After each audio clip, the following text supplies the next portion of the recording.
नमस्कार, मी समीर परांजपे, म्हणजेच तुमची लाडकी मालिका थोडं तुझं आणि थोडं माझं यामधला तेजस. नमस्कार, मी मानसी कुलकर्णी, म्हणजेच तुमची लाडकी मालिका थोडं तुझं आणि थोडं माझं मधली गायत्री प्रभू. मकर संक्रांत साजरी करताना खरंच छान वाटतंय जनरली, आणि असं होतं की हा सण म्हणजे मुलींचा जास्त असतो, म्हणजे त्याच्यात काय काय मुली बरंच आणि सगळ्या गोष्टी असतात. त्यामुळे मला सुरुवातीला असं वाटलं की काय करणार आपण तिथे जाऊन, म्हणजे फार पतंग उडवणं आणि आपण म्हणजे असं वाटलं की आपण काय करणार जाऊ.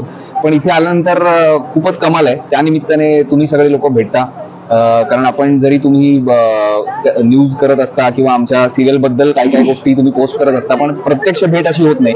तर त्यानिमित्ताने तुम्हा सगळ्यांची प्रत्यक्ष भेट होतीये, आणि शिवाय ऑडियन्सशी सुद्धा सिरियल सोडून इंटरॅक्ट करता येत आहे 1 to 1, याचाही आनंद आहे. त्यामुळे मजा आली आहे मला आज इकडे येऊन. मला आणि या निमित्ताने एवढं नमूद करायचंय की मला विशेष कौतुक करायचंय स्टार प्रवाहाचं. कारण युजली काय होतं, चॅनलचा मेन टार्गेट असतं की आपण ऑडियन्सला कसं खुश ठेवू, पण स्टार प्रवाह त्याही पलीकडे जाऊन आपल्या आर्टिस्टना सुद्धा आपण कसं बांधून ठेवू शकतो, एक फॅमिली म्हणून, एक परिवार म्हणून, ह्याच्याकडे सुद्धा त्यांचा खूप कल असतो. आणि जे मला वाटतं थोडी चांगली गोष्ट, ज्याने आम्हालाही थोडं चांगलं आनंद मिळतो, म्हणजे की बाबा आपण जी मेहनत करतोय ते कोणीतरी नोटीस करतंय आणि त्याची कोणीतरी दखल घेत आहे. असं नाही की रोज येऊन आम्ही नुसतं कामं करतोय आणि चॅनल आमच्याकडनं करून घेतोय. चॅनलला त्यांच्या आर्टिस्टची सुद्धा तितकीच कदर आहे. ही मला वाटतं जास्त कौतुकाची गोष्ट आहे. त्यामुळे मी त्यानिमित्ताने स्टार प्रवाहाचे आधी तर मनापासून आभार मानेन. आणि जसं समीर म्हणाला तसं की ह्या अशा काही इव्हेंट्सच्या निमित्ताने ऑडियन्सशी 1 to 1 अगदी नाही म्हणता आलं तरी थोडं पर्सनली इंटरॅक्ट केल्याचं एक सॅटिस्फॅक्शन मिळतं. कारण एरवी तसं म्हटलं तर आम्ही मालिकांमधनं रोज घराघरात सगळ्यांना भेटायला जातच असतो, पण हे जे असं कम्युनिकेशन आहे, 2 वे कम्युनिकेशनचा जो फील येतो, ते ह्या अशा इव्हेंट्स मधनं होतं. त्यामुळे स्टार प्रवाह हे जे असे इव्हेंट्स अरेंज करतात त्याकरता त्यांचे आधी मनापासून आभार. आणि being a part of this family, definitely हे असे काही इव्हेंट्स एकत्र आपल्या फॅमिली बरोबर एन्जॉय करणं ही आनंदाचीच गोष्ट आहे. आठवणी अशा वेगळ्या काही नाहीच आहेत, म्हणजे खूप अशा वेगळ्या नाही. फक्त आमच्या इकडे जत्रा असायची याच दरम्यान, गड्ड्याची यात्रा. मी सोलापूर बार्शीचा आहे, त्यामुळे तिकडे आम्हाला 8 दिवस शाळेला सुट्टी असायची. शिवाय हुरड्याचा सीझन, त्यामुळे हुरडा, गड्ड्याची यात्रेची सुट्टी मकर संक्रांतीला जोडून, असं तो एक आठवण आहे. आणि जरा एक वेगळी आठवण म्हणजे लग्नानंतर ते जे हलव्याचे दागिने वगैरे विशेष म्हणजे आराध्य, ते एक डेंजर प्रकार होता. तरी मी सांगितलं होतं आईला की बाबा ते तिला जे काय करायचं ते कर, मला काहीही मी ते घालणार नाही, म्हणून मग ते पहिल्या म्हणून ते केलं. पण मग मी शूट वरूनच जरा निवांत निघालो, म्हणजे काय फार वेळ ते वागवायला नको अंगावर. तर ते एक, आणि नंतर मी बायकोला खूप चिडवलं होतं त्याच्यावरनं. फार डेंजर दिसत होतं ते, म्हणजे सगळं घालून बिलून जरा डेंजर. अजून ते छान आहे, आपली प्रथा परंपरा आहे ती छानच आहे, कौतुक असतं. पण जरा असे फोटोज आणि जर चुकून टॅग बिग झाले, कुठे जर आले तर आपले मित्र काय करतील याचा एक जो भीती असते, मार्गाला जात नाही. कारण आपण जे करतो इतरांसोबत तेच लोक आपल्या बरोबर करणार याची पूर्ण खात्री असल्यामुळे आपण लोकांची वागताना नीट वागावं, मग मजा काय. माझी आठवण असंच काही नाहीये, बट संक्रांत हा सण मला मेनली पतंग उडवण्यासाठी रिलेट होतो. कारण मी जिथे लहानाची मोठी झाले, म्हणजे मुंबईच्या सबब्स मध्ये, जिथे बोरिवली वगैरे साईडला, जिथे गुजरात्यांचं जास्त लोकॅलिटी आहे, सो त्यांना पतंग उडवणं हे म्हणजे एक मोठा सण असतो त्यांचा. सो मला संक्रांत हा सण विशेषतः, म्हणजे तिळगुळाचे लाडू किंवा हळदी कुंकू वगैरे हे प्रकार बायकांचे आहेतच, पण मला मेनली हा सण रिलेट होतो ते पतंग उडवण्याशी. आणि मला आवड खूप आहे, पण मला येत नाही पतंग उडवता. सो यावर्षी बघू, आता शिकेन असं म्हणते मी. कोणाला ढील देतच नाहीस ना तू, जसं कॅरेक्टर नाही, त्यामुळे पतंग उडवणं शिकणं जरा अवघड आहे, पण शिकेन. मला तिचा प्रोफेशनलिझम खूप आवडतं. ज्या पद्धतीने ती सेटवर असते, ऑन कॅमेरा ऑफ कॅमेरा, ह्या दोन्ही गोष्टी तिला वेगळ्या करता येतात. त्या मी नक्की करण्याचा प्रयत्न करेन. सीन मध्ये असण्याचा आपण प्रयत्न करतोच, पण बऱ्याच वेळेला असं होतं कधीतरी की खूप सलग शूट केलं, हेक्टिक झाल्यानंतर एखाद्या सीनला असं होऊ शकतं की हा सीन झाला, आपण तो करण्यापेक्षा तो झाला याच्यावर आपलं जास्त लक्ष असतं. पण मी असं एकदाही हिला पाहिलेलं नाहीये. रादर हिने अनेक सिक्वेन्सेस असे केलेत की ज्याच्यामध्ये खूप पार्ट हिचा आहे, आणि ते बघूनच असं झालं होतं की अरे ही दिवसभर आता सगळ्यांच्या सजेशनला हेच बोलणार आहे. तिचं तर झालंच, पण शिवाय इतरांच्या क्लोजेसना किंवा त्या शॉर्ट्सना सुद्धा ही करणार आहे. तर हे खूप एकटे, पण त्या एकदाही मी तिला असं पाहिलं नाही गेल्या 6 महिन्यात की बाबा तो सीन झालाय, तो तिने ऑलवेज तो सीन केलाय.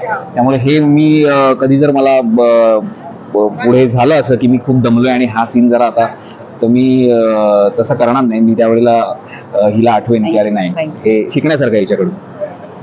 मला समीरकडनं एक शिकण्यासारखी गोष्ट आहे ती म्हणजे समीरचं कॅरेक्टर जे असं आहे ना, म्हणजे जरी ते त्याच्या स्वभावाला थोडंसं अनुसरूनच आहे असं मी म्हणेन, कारण तो स्वतः पण तितकाच द्वाड आहे जितकं त्याचं कॅरेक्टर आहे तेजसचं.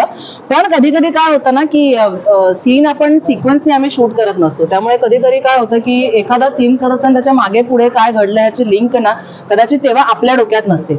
पण बऱ्याचदा काय होतं की खूप सिरियल केल्यानंतर आपल्याला असा एक समज होतो आर्टिस्टचा की हा मला माहिती आहे मी करेन, तर तो प्रांजळपणे येऊन विचारतो डिरेक्टरला की बाबा नाही ह्याच्या मागे काय आहे, तर ह्या सीन मध्ये मी काय माझा अप्रोच असणं गरजेचं आहे. तर हे मला वाटतं एका अभिनेत्याने किंवा अभिनेत्री नटाने असं म्हणूया इथून ओपन असणं जे गरजेचं आहे ना, तर तुम्हाला जे सीन मधनं काढायचं ते काढायला तुम्ही फ्री असू शकता. ते तुम्ही इथनच बंद असाल की नाही मला येतंय आणि मी म्हणतो तेच बरोबर आहे, तर ते नाही होऊ शकत. सो हा जो त्याचा ओपननेस आहे तो घेण्यासारखा आहे असं मला वाटतं. तो कारण मी तुला बऱ्याचदा जेन्युअनली बघितलं असं सरांना विचारताना, चंदू सरांना, की अरे हे असं असं झालंय, मग मागच्या सीन मध्ये असेल तर मग मी हे आता असं का म्हणतोय. तर हा प्रश्नच बऱ्याच जणांना पडत नसतो अरे की हे का. त्यामुळे ते गृहीत धरलं जातं की हे असंच आहे आणि चाललंय, आणि डेली सोबत असं होण्याची खूप शक्यता असते, कारण जसं हा म्हणाला तसं रोज आपण येऊन तेच करत असतो तो पट्टी घेतो एका पॉईंट नंतर. पण ह्याच्या बाबतीत मी तसं कधीच नाही पाहिलंय. सो तो एक ओपननेस तो शिकण्यासारखा आहे. प्रेक्षकांना ऑनेस्टली सांगायचं तर म्हणजे हे बघायला आवडतं असं मला खूप जणांनी सांगितलंय. कारण अगेन माझं नेहमी म्हणणं आहे की जोपर्यंत खलनायक तेवढा मोठा असल्याशिवाय नायक मोठा होत नाही कधीच. त्यामुळे जेवढं आव्हान त्याच्या समोरचं असं असतं की हे अशक्य आहे या माणसाला किंवा या व्यक्तीला बीट करणं अशक्य आहे याला, हे जोपर्यंत वाटत नाही तोपर्यंत त्यानं बीट केल्यानंतरचा आनंद लोकांना होत नाही. त्यामुळे मला वाटतं आणि ते ज्या पद्धतीने हिने तिचं कॅरेक्टर उभं केलंय, म्हणजे हिने आहे लेखक या सगळ्यांनी मिळून ते जे काही उभं केलंय त्याच्यामुळे नायक किंवा नायिकेसमोरचं आव्हान इतकं मोठं होतं की त्याच्या तोडीस तोड किंवा त्याच्या वरचढ ठरण्यासाठी जर तुला काही करायचं असेल तर मग तुला एफर्ट्स घ्यावे लागतात.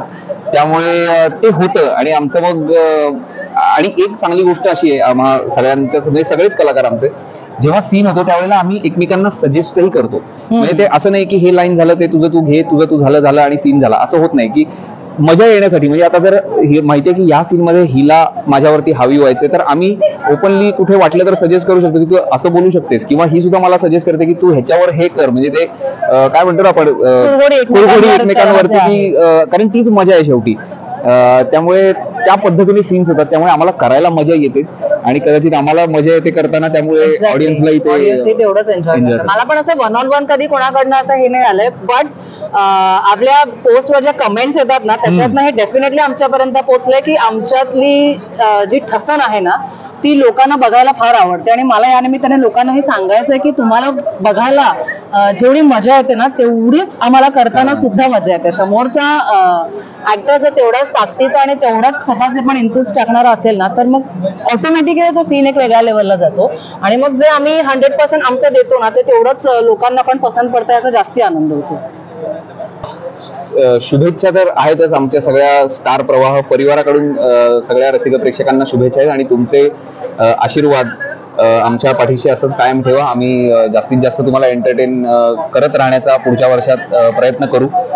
या शुभेच्छा आहेत. संदेश मला वाटतं संदेश काय देणार, सगळेजण छान राहा. छोटीशीच गोष्ट, फक्त संदेश असं नाही म्हणता येणार, पण एक प्रिकॉशन असं म्हणू आपण की सण बिण सगळे साजरा करताना पतंग बितंग उडवताना स्वतःची काळजी घ्या, कारण त्या मांजावरनं होणारे बरेचसे ऍक्सिडेंट्स आपल्याला माहिती आहेत.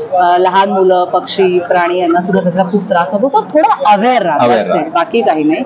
मस्त एन्जॉय करा सगळे सण आणि आमच्या सगळ्यांकडनं तुम्हाला संक्रांतीच्या खूप खूप शुभेच्छा.